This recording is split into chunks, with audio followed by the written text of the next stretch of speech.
technology on the environment. Very rapid technology side.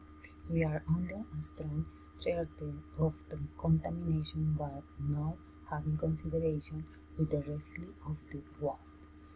What are general global climate change, the environmental impact of technology works, and desertification.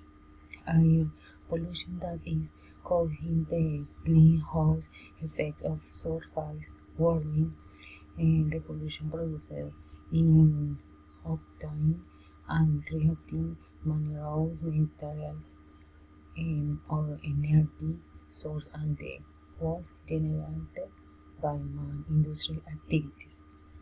From my point of view, it timely and effects measures are no effects is described will continue to worse.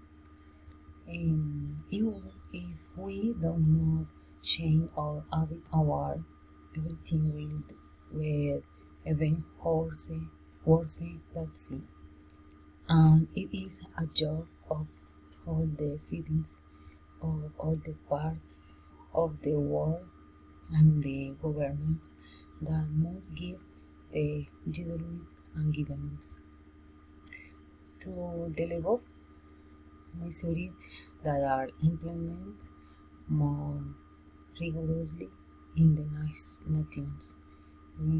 Team initiatives such as sustainable development, ecological technology, climate policies, and all citizens empower ourselves from the subject from our homes and office.